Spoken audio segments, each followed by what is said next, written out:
Parfait, on y est. Bonjour à toutes et à tous, bienvenue dans cet espace conversation. Je vous rappelle que le modèle, c'est la conversation. Donc il y a des micros qui circulent, vous pouvez nous interrompre à tout moment pour parler de médias, de grands médias, de petits médias, mais surtout les médias ici présents. Et le troisième intervenant qui arrive, salut Enzo, assieds-toi ici, on va te donner un micro. On est là pour parler de l'efficacité des médias, avec une diversité d'acteurs importante autour de cette petite assemblée qui est en train de se garnir, c'est chouette. Je vais vous laisser vous présenter et aussi peut-être donner quelques indicateurs de ce que vous faites et du positionnement que vous avez. Donc Laurent, tu es chez Reworld Media, je te laisse te présenter. Tout à fait. Bonjour à tous, je suis Laurent Kej, directeur du pôle tourisme de Reworld Media, qui est le deuxième groupe de médias en France de par son audience. Nous sommes le premier groupe de médias thématiques avec des magazines lifestyle par affinité. Nous avons plusieurs univers, l'univers du voyage avec Envol, le magazine d'Air France, les univers de la santé, du bien-être, du sport, des sciences, de l'automobile, tout un ensemble d'univers. Les titres les plus connus sont Science et Vie, Psychologie, Biba, Grazia, Marie-France, Pleine Vie pour les seniors. Et nous, au-delà de la diffusion d'un message vis-à-vis d'un public très important, nous offrons également la possibilité de vous accompagner dans l'élaboration de vos stratégies éditoriales comme une agence et ensuite de les médiatiser sur nos médias. Nous touchons au total 37 millions de Français par mois. Pas mal, pas mal. Donc on va remettre tout ça en question puisque l'idée c'est bien sûr de vous écouter mais aussi de se questionner. Parce que la question de l'efficacité, la raison d'être de cette conversation, c'est que certains parmi vous, certaines se posent la question de l'efficacité et de comment on peut faire avec des nouveaux dispositifs et un petit peu de musique dans les oreilles aussi. On peut faire pour y arriver.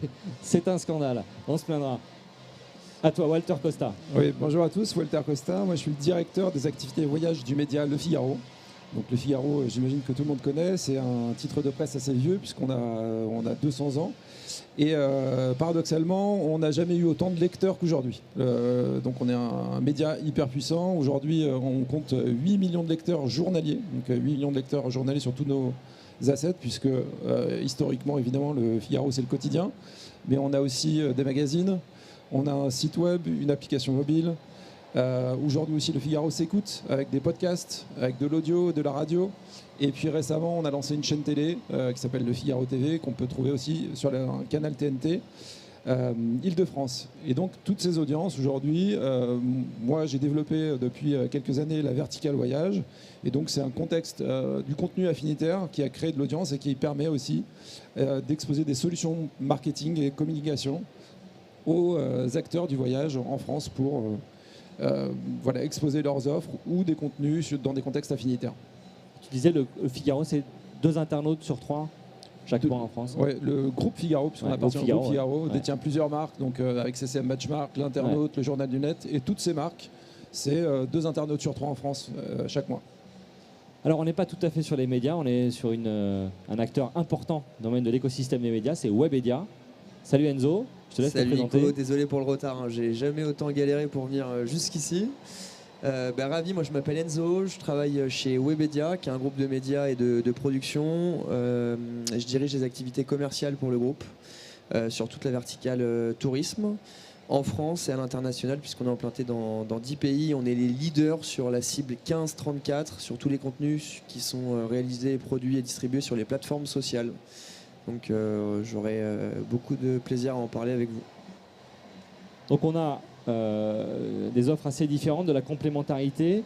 La première question qu'on s'est posée pour préparer cette conversation, et encore une fois, le micro circule, donc vous pouvez vraiment nous poser les questions et les doutes que vous avez peut-être, c'est la méconnaissance et peut-être parfois même la défiance des annonceurs du travel envers, je vais me concentrer aussi sur vous deux. Il y a un assez bon engouement, je dirais, sur les offres de Webedia. Je ne dirais pas que c'est moderne, mais c'est vrai que sur les 15-34, vous êtes incontournable.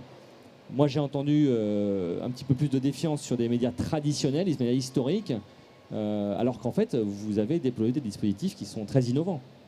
Qu'est-ce qu'on peut en dire là sur la méconnaissance de l'offre? Oui. C'est pour ça que vous êtes arrivé aussi. C'est notamment toi, Laurent, tu es arrivé récemment chez Reworld. Oui. tu veux faire connaître ces nouveaux dispositifs et ces nouvelles manières de préparer des contenus, puisqu'on va parler des contenus après et de l'importance des contenus. Alors, il y a toujours cette idée, en fait, dans le public, que d'un côté, il y a les médias de forme un peu traditionnelle, papier, sans véritable KPI, sans indicateur de performance, pour faire de l'image, mais on ne sait pas exactement quelles sont les retombées. Et de l'autre côté, les réseaux sociaux, ultra digitalisés, etc. Ou Google, quoi. Ou Google, exactement. Donc aujourd'hui, c'est beaucoup plus complexe que ça, parce que si nous sommes toujours vivants les uns les autres, c'est que nous avons évolué dans nos modèles économiques et nous avons su développer des complémentarités entre d'un côté le papier, le digital, les réseaux sociaux et également, pourquoi pas, même des télévisions ou des web TV, donc le côté audiovisuel. Et pourquoi on l'a fait? Parce qu'évidemment, il y a besoin d'indicateurs de performance pour à la fois convaincre de la performance de nos outils, de leur complémentarité. Parce qu'il ne faut pas oublier qu'un média papier, quand il a par exemple de nombreux abonnés, c'est une force. Vous avez là un cœur de cible qui sont des gens qui croient dans votre crédibilité, dans votre message et qui sont pour vous en fait quelque part aussi des ambassadeurs de votre marque. Donc le fait de conserver des abonnés payants de médias papier, c'est bien. Et de les compléter par des dispositifs digitaux où vous portez une information à d'autres formes de clients, d'autres formes de lecteurs, c'est tout à fait complémentaire. Et les médias ont ceci de rassurant, en fait, qu'ils apportent une garantie par tout simplement la formation des journalistes, par leur modèle économique, qui rassure davantage que notamment ce qu'on peut trouver sur les réseaux sociaux. Je vous invite à aller voir la dernière étude Harris Interactive que j'ai notamment publiée sur LinkedIn aujourd'hui, qui montre en fait le taux de défiance ou de confiance des Français vis-à-vis des différents types de médias et des réseaux sociaux. Les réseaux sociaux, il y a une forte défiance, et les deux types de médias qui suscitent le plus de confiance sont la radio et la presse magazine papier. Alors justement, je peux rebondir sur ce sujet, puisqu'on a lancé une étude effectivement Média Figaro avec Le Parisien, Les Échos et M Publicité au mois de juin, et cette étude montrait que 80%, c'est le taux de confiance en fait des Français envers la presse premium, donc la presse premium traditionnelle, et donc qui a opéré sa mue technologique et digitale depuis quelques années. Il faut aujourd'hui, à la question faut-il investir sur les médias, je dirais que c'est peut-être le meilleur moment d'investir sur les médias, c'est peut-être aujourd'hui, parce qu'en fait, il y a deux éléments qui rentrent en ligne de compte. C'est que depuis des années, on entend les directeurs marketing qui se plaignent de la hausse des coûts d'acquisition sur Google et tous les GAFA. Et dans le même temps, on n'a jamais eu autant d'audience sur les titres de presse, comme le Figaro, avec des carrefours d'audience affinitaires sur lesquels on peut investir en communication. Et ces deux informations font qu'aujourd'hui, vous pouvez aller chercher justement des nouvelles audiences, des audiences affinitaires dans des contextes donc particuliers. Pour nous, le voyage qui nous intéresse, mais évidemment, il y a bien d'autres secteurs que le Figaro couvre pour couvrir toutes ces audiences. Et c'est une vraie opportunité de prendre la parole et d'afficher ces marques sur le Figaro.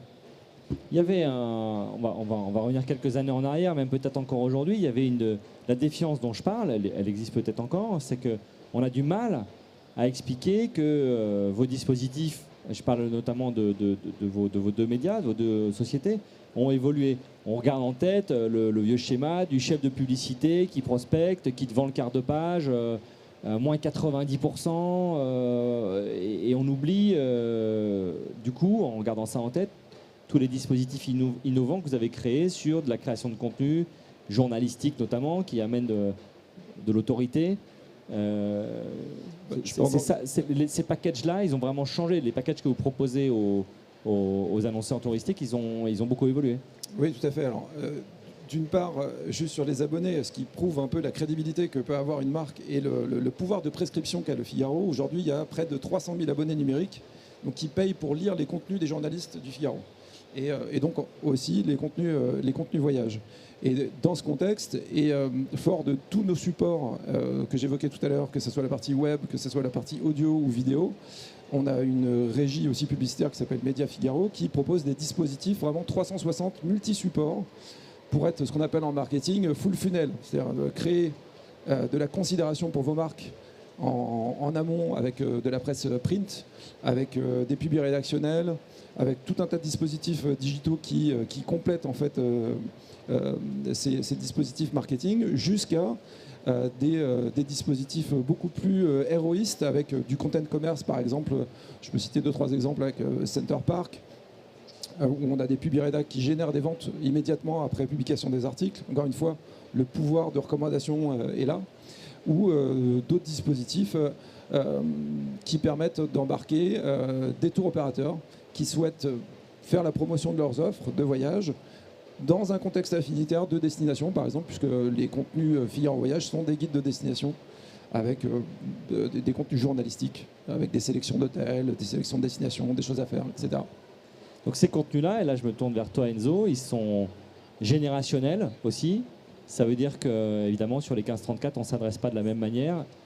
Webedia, vous êtes désormais des spécialistes dans la production de contenu, dans la réalisation de contenu, avec même des filiales qui sont des boîtes de prod. L'enjeu là, vraiment, pour vous, c'est l'ADN de la production des contenus, c'est les codes narratifs. Mais déjà, pour revenir sur ce qu'on était en train de dire, nous, on n'oppose pas les médias traditionnels aux médias digitaux. Il y a encore quelques années, on disait soit tu fais du digital, soit tu vas sur les médias traditionnels. En fait, pour nous, il y a des cibles, d'accord ? Et en fonction des cibles, il y a des différents médias qui vont nous permettre de les toucher.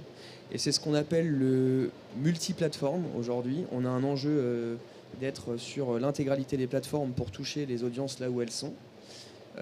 Et effectivement, aujourd'hui, une audience, on peut la toucher sur YouTube, on va pouvoir la retoucher sur des plateformes de streaming comme TF1+, par exemple, et on va pouvoir, à un moment donné, la retoucher sur les réseaux sociaux. Mais ce que je veux juste dire, c'est que pour moi, c'est des mondes qui ne s'opposent pas.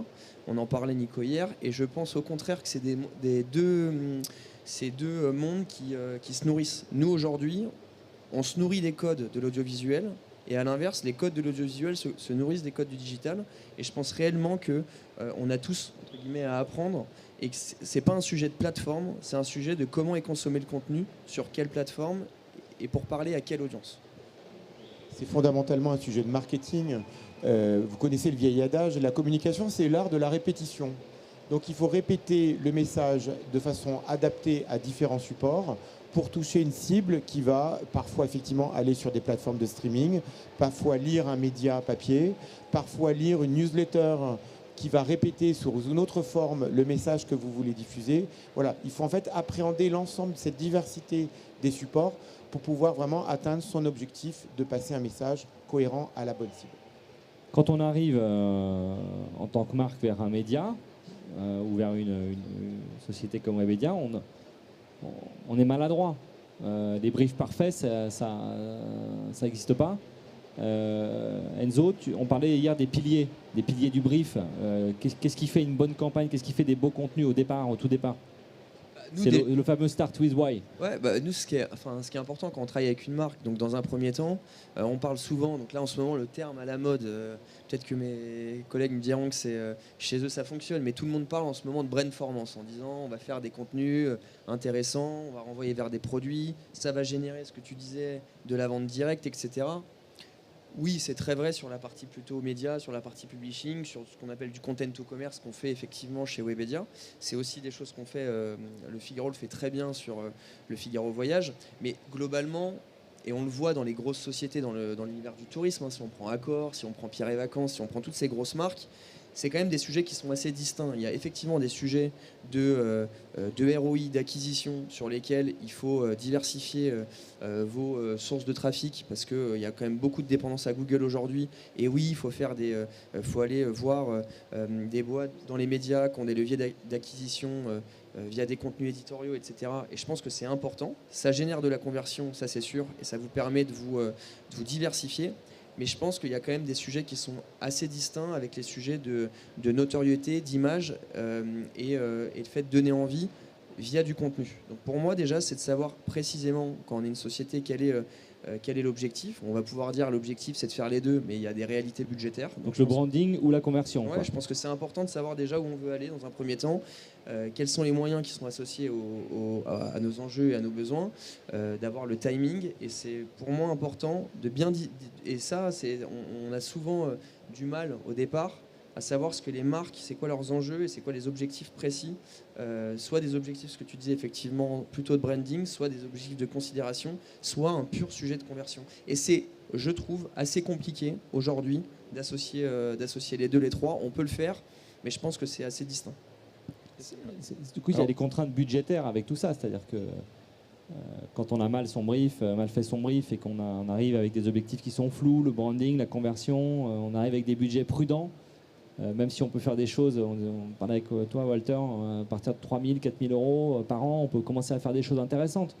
Est-ce que le ratio, le rapport à l'efficacité, au budget et au pourquoi, tu peux nous en dire un mot? Oui, tout à fait. Alors, déjà, effectivement, on a des budgets qui commencent à 3 000 4 000 euros pour des petites opérations et tout dépend des objectifs, effectivement, comme tu disais, de la marque. Est-ce que c'est des objectifs de performance? Est-ce que c'est des objectifs de notoriété? Je vous cite un exemple. Par exemple, on avait un partenaire qui avait un problème de notoriété avec un site qui remontait sur Google avec un mauvais avis.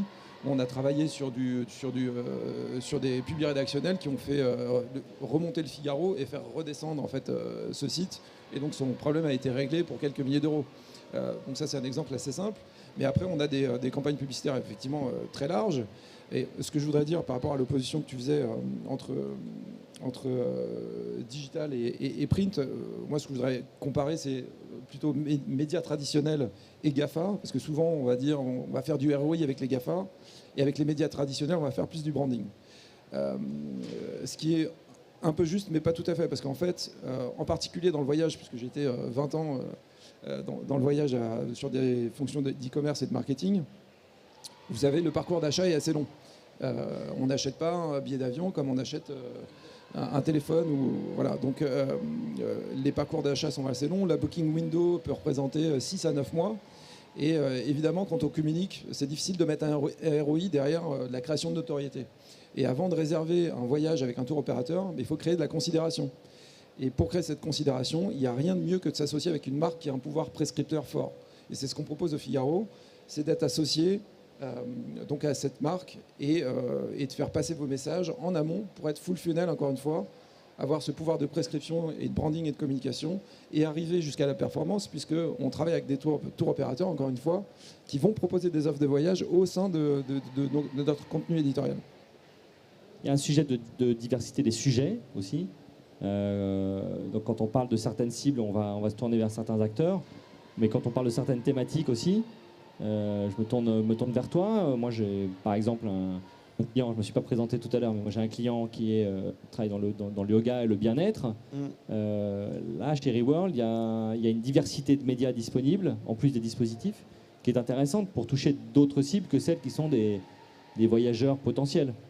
Ben, tout à fait. Donc, chez nous, on a des médias affinitaires, notamment sur le bien-être.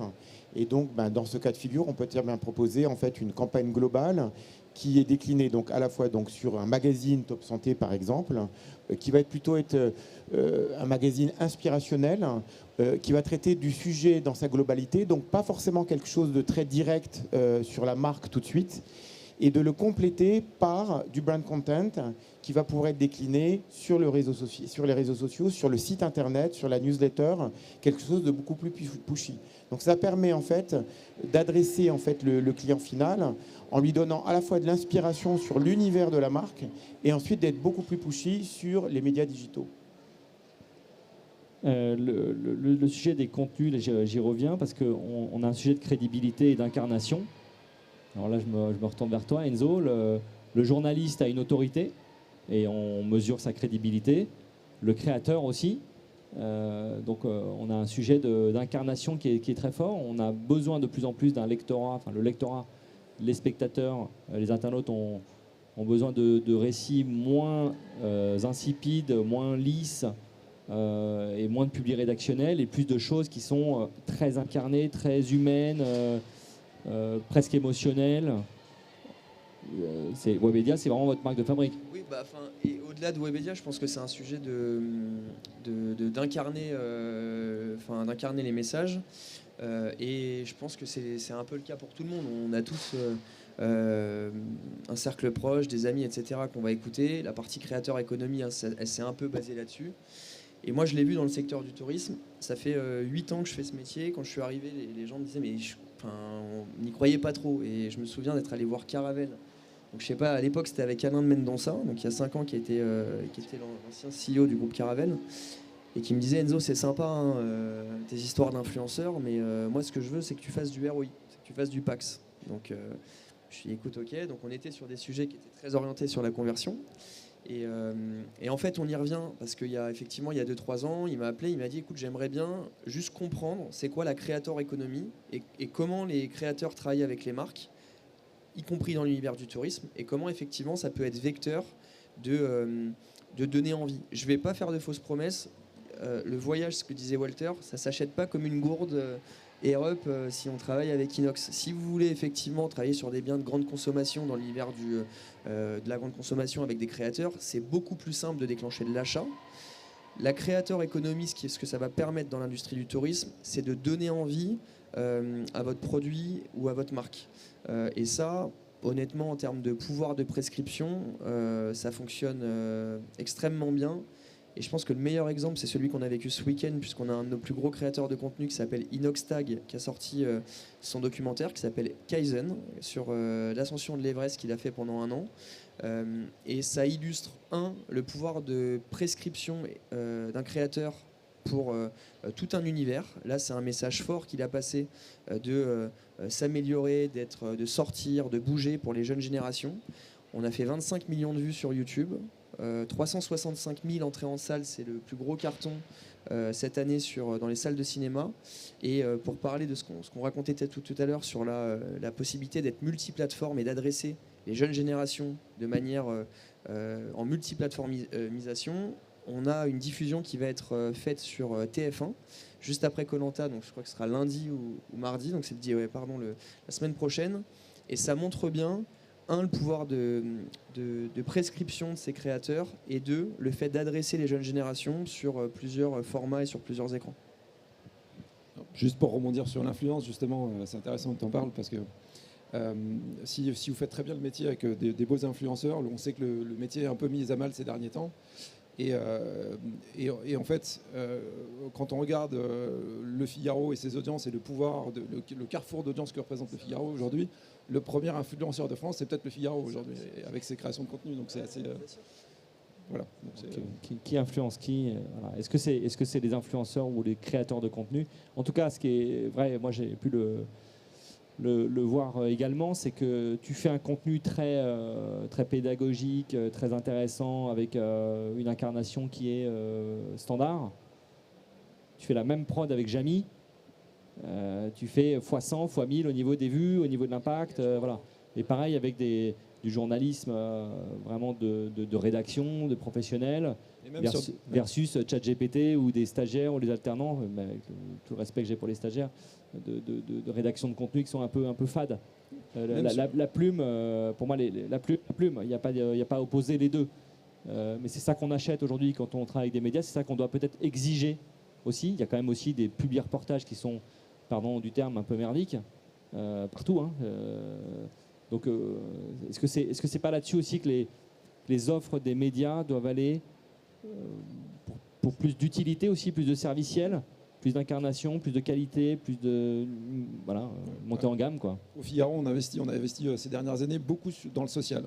Et la proposition qui est de valeur pour le marché derrière cela, c'est que, encore une fois, les messages portés par les marques ont beaucoup plus d'impact que quelqu'un qui vient vous voir ou un voyagiste qui vous dit « j'ai la meilleure offre ». Vous vous dites peut-être, mais vous vous doutez. Si c'est porté par une marque prescriptrice, le pouvoir d'influence est beaucoup plus fort et l'impact de vos messages sera décuplé. Donc c'est ce qu'on propose en prenant la parole à travers nos marques et à travers nos supports et à travers nos verticales, puisque évidemment le Figaro c'est une marque, mais on a différentes verticales, et ici on parle de voyage que je représente. Nous, c'est la même chose chez Reworld. On a la pépite d'Envol, la marque média qu'on copilote pour Air France. Et donc, je pense aussi qu'il y a un autre élément, c'est la cohérence du média. C'est-à-dire qu'en fait, il faut que dans un magazine ou un média, tu aies une cohérence de qualité. Il ne faut pas qu'il y ait un super article sur un sujet incarné, et puis après, 3-4 qui soient mal ficelés, etc., parce que ça dégrade en fait l'ensemble de la qualité ou de la confiance du lecteur dans le média. Et au-delà du magazine, effectivement, c'est une déclinaison. Nous, en vol, c'est un bimestriel à 150 000 exemplaires qui est lu beaucoup par des voyageurs fréquents français et américains. Et après, c'est décliné sur un site internet qui font 1 million de visiteurs uniques par mois.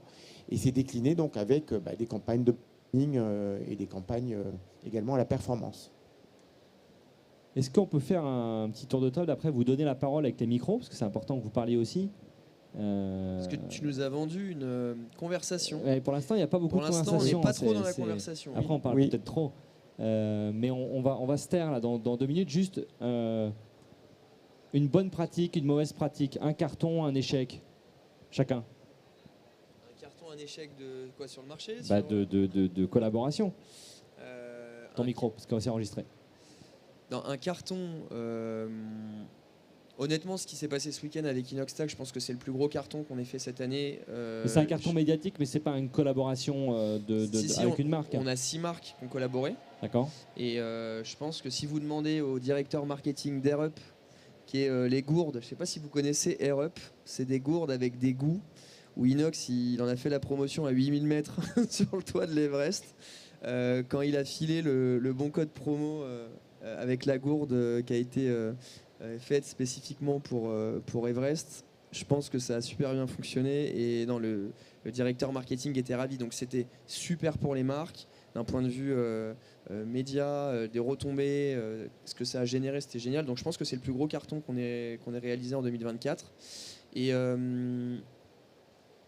je pense que le plus gros... Un truc qui n'a pas marché. Je pense que ce qui ne fonctionne pas, c'est quand tu n'es pas en coproduction et en co-construction avec la marque, que tu arrives et que tu n'es pas clair, que ce soit... C'est une responsabilité qui est commune. Hein, on est en co-responsabilité, que ce soit la marque ou que ce soit la société de médias avec laquelle elle travaille. Il faut que tout ce qui soit fait soit co-construit et que dès le départ, les objectifs ils soient très clairement définis, parce que sinon, tu peux te retrouver très vite à faire des campagnes où tu te dis, en fait, j'ai pas eu assez de vues, j'ai pas eu assez de reach, etc.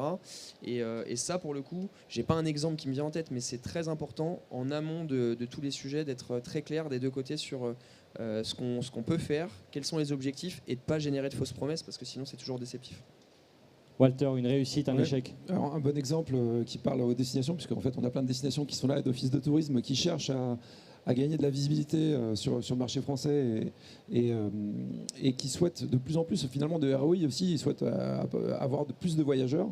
Et en fait, on a fait une collaboration avec le Costa Rica et Marco Vasco sur le Figaro Voyage, qui mettait en avant pendant un certain temps une campagne de médiatisation des contenus rédactionnels, donc de la rédaction du Costa Rica, pour donner envie aux gens de visiter. Donc ils lisaient les articles du Figaro Voyage sur le Costa Rica, et dans cette campagne média, une fois qu'ils étaient dans les articles, on leur proposait des séjours au Costa Rica avec Marco Vasco. Donc c'est une campagne aussi, encore une fois, full funnel, où on donne envie, on inspire et on propose du service de réservation. Et comme mauvais exemple, je dirais que des annonceurs qui arrivent avec 3 000 € et qui s'attendent à faire des réservations comme on peut le faire sur Google en achetant un mot-clé voyage République dominicaine. Mais je pense qu'il ne faut pas les prendre. Ça ne fonctionne pas. Je pense que les 3 000 €, honnêtement, si le sujet c'est de faire des réservations avec 3 000 €, mettez-les en SIA et allez fort sur Google, parce qu'après il y a une réalité, hein, c'est que nous, notre métier, c'est de mettre du jus dans les tuyaux, et les tuyaux, c'est les GAFA. C'est ça notre métier quand tu travailles dans les médias. Donc si effectivement le sujet c'est de générer du booking et de générer des ventes, avec 3 000 €, si j'étais directeur marketing, je me mettrais à fond sur le SIA, je me mettrais à fond sur Google et je ne travaillerais pas ma marque. Oui, juste pour finir, le ROI des médias se regarde surtout sur le nombre de recherches incrémentales qu'on permet en SEO et SIA sur les marques. Puisqu'effectivement, on ne génère pas des ventes directes, mais par contre, on génère des recherches sur les marques exposées. Laurent, un échec, une réussite? Même type d'échec, c'est-à-dire quand on vient nous voir avec un budget aussi faible et puis en fait des objectifs immédiats, effectivement nous aussi on propose un accompagnement plutôt sur la production de contenu mais pas sur des temps pareils. Et notre plus belle réussite, encore une fois, c'est Envol, parce qu'avant, Air France avait 2 magazines papier, Air France Madame et Air France Magazine, qui étaient très peu digitalisés, avec 10 000 € seulement de visiteurs uniques sur les sites.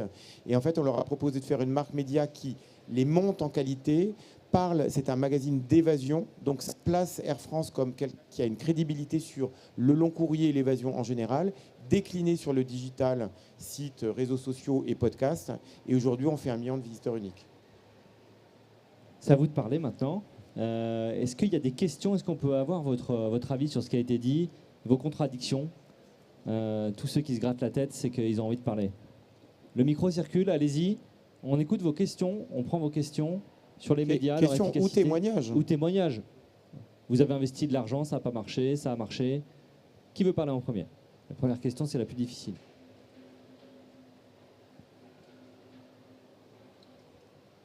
T'as une question là? Je pense que tu as une question. Oui. Non, éventuellement, ce serait simplement de savoir comment on fait pour intégrer des annonces dans vos médias. C'est-à-dire quand on a un projet perso, comment on fait pour justement être là face à face pour pouvoir faire passer une annonce éventuellement dans vos médias. C'est-à-dire contractualiser, faire lancer une campagne? Exactement. Ah, mais ils sont là, ils sont dispo. Il faut nous contacter. Justement, c'est pour ça que c'était pas une maintenant. question, c'était pour attendre après en fait. Dans 5 minutes, tu as 3 quarts de visite, ça c'est sûr. On est dispo après. Moi, j'avais une Merci. question sur Discover. Ouais. On sait aujourd'hui que vous connaissez tous Discover, hein, donc la fonctionnalité de Google qui met en avant des... Sur Android, hein. Discover, on est d'accord? Tu l'as pas sur... Si. Mais c'est sur Android. Mais sur l'appli, il faut être sur l'appli Google. Oui, il faut être sur l'appli Google. Oui. Ok. Donc il faut désactiver vos Safari si vous êtes sur iPhone, parce que sinon ça fonctionne pas. Et donc Discover, ça permet de donner une visibilité très importante à certains articles, certains contenus. Tu as l'air de connaître le sujet. Ouais, Walter. alors, ce qu'il faut savoir sur un média comme Le Figaro, c'est que 100% de l'audience est gratuite. On ne paye aucune audience. Et donc pour ça, il faut jouer avec les codes de l'acquisition d'audience. Et aujourd'hui, on sait, donc il y a le référencement naturel, le SEO, il y a le social, il y a plein d'autres leviers, mais un des leviers le plus important aujourd'hui, c'est Google Discover. Sur un site comme le Figaro, donc, qui compte 8 millions de lecteurs journaliers, ou Le Voyage, qui compte 2,4 millions de visiteurs uniques en mois de juillet, c'est 30 à 40% de l'audience qui est générée par Discover.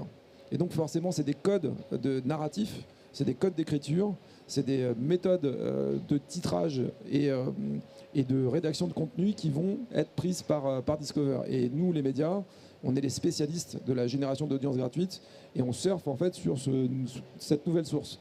Juste en 2 mots, il y a 2-3 ans, la première source d'acquisition de trafic pour les médias, c'était Apple News. Pour ceux qui ont des Apple, quand vous swipez à gauche, il y avait tout un volet de news qui n'existe plus aujourd'hui, mais à l'époque, ça générait 30% des audiences des médias. Aujourd'hui, c'est Google Discover qui génère. Et évidemment, on génère beaucoup d'audience grâce à ce levier. On va se revoir, Walter, parce que c'est compliqué. Hein. Non, mais Google Discover, c'est Google, et par définition, je suis ravi d'entendre parler de vos stratégies sur Google, mais en fait, nous perso, on ne sait jamais. Ça veut dire que tu as des articles, on ne sait pas pourquoi, ils vont exploser, ils vont faire 100 000 vues. Et on a des articles, tu vois, qui sont à peu près sur le même sujet, etc., qui vont faire 20 000 vues. Donc en fait, je pense, peut-être que je me trompe, mais t'en as qui vont dire on maîtrise Discover, etc. Mais la réalité, c'est que je pense que c'est très compliqué de maîtriser. On s'adapte. On s'adapte. Mais je pense qu'en fait, même en essayant de s'adapter à Discover et à Google, hein, globalement pour moi le sujet c'est de s'adapter aux plateformes. En fait, c'est hyper compliqué. C'est leurs propres règles du jeu et les règles du jeu changent tout le temps. Et c'est pour ça que c'est hyper important, même dans vos business models, etc., de faire très attention, je pense, à la dépendance à Google, parce que c'est à mon avis, hyper risqué. C'est ce qu'on essaie de faire, mais je pense dans toutes les boîtes, dans les médias, c'est de pas justement être dépendant sur des plateformes, c'est de leur apporter de la valeur, parce que si tu es dépendant, tu te mets en face d'elles et pas à côté d'elles, c'est à double tranchant. Laurent, le mot de la fin. Moi, je crois beaucoup dans la qualité de la production de contenu, parce qu'effectivement, il peut y avoir de l'achat de mots-clés sur des opérations coup de poing, mais si vous avez une vraie stratégie éditoriale qui bâtit dans le temps votre actif, c'est-à-dire qui sont vos contenus texte, images, vidéos, eh bien ce sont des choses qui vous appartiennent, qui permettent dans le temps de créer une crédibilité de votre marque. Et donc c'est là où nous, on peut vous accompagner, c'est sur une véritable stratégie éditoriale, qualitative, avec des indicateurs de performance. Et des contenus, notamment la vidéo, qui est quand même... Une de nos grandes spécialités, puisqu'on a 1200 mètres carrés de studio d'enregistrement à Boulogne dans nos bureaux, et c'est aussi là-dessus qu'on compte bâtir le projet de chaîne de télévision sur le voyage qu'on vient d'annoncer avec Tourmag. C'est un projet sur lequel on travaille pour le printemps prochain. Et donc, si vous êtes intéressé, venez me voir. Une question. Bonjour à tous. C'est très intéressant tout ce que j'ai entendu. Je constate que vous savez créer tout un tas de contenus, vous adapter à différentes demandes, adresser différentes cibles. Simplement, comment je sais ce que je dois faire? C'est-à-dire qu'aujourd'hui, moi je suis hôtelier. J'ai contacté récemment différents prestataires en disant bah voilà, j'ai un site internet, je vends mes chambres sur les OTA, tout ce genre de choses. J'aimerais amener du flux vers mon site internet parce que je préfère payer moins de commissions aux OTA, bien évidemment. Et certains me disent va sur TikTok parce que les jeunes ils réservent vachement plus en regardant TikTok. Ok, il faut faire une vidéo. Qu'est-ce que je fais comme vidéo? Quel format? Quelle durée? Moi, c'est pas mon métier. Et sauf que j'entends tout et rien. Et aujourd'hui, après avoir pris plein de conseils et m'être renseigné, j'en suis à mon point de départ. Je n'ai aucune idée de ce que je dois faire pour quitter l'unique stratégie Google, AdWords et Booking et un site internet où je m'efforce d'être moins cher que les autres pour générer du clic. C'est quoi votre... vous avez un hôtel, c'est ça? Ouais, on a un petit groupe hôtelier. C'est un groupe... Vous avez combien d'établissements? 3. 3, et c'est quoi à peu près le... 3 étoiles, standard, cible clientèle affaires, quoi. Ok, clientèle affaires. 70% d'affaires, 30% de tourisme. Ok. Déjà, ça complexifie un peu le sujet. Ça précise un peu le sujet sur, sur certains types de médias. Là, on peut se parler parce que, par contre, ça, c'est ma spécialité. Alors, non, il nous a quand même dit hier, les gars, on fait pas la pub. On n'est pas là pour faire la pub de vos sociétés. Non, en fait, on parle global, etc. Non, et Nico est très fort. C'est lui qui va récupérer le lead à la fin. Il faut expliquer. Non, c'est pas le sujet. Et il s'est même pas présenté. Non, mais on est là pour parler. Le sujet, c'est que chez l'homme de l'ombre, le sujet, c'est qu'il y a quand même énormément de gens qui ont cette question. J'ai un peu de blé, putain, je sais pas quoi en faire, je sais pas où le mettre.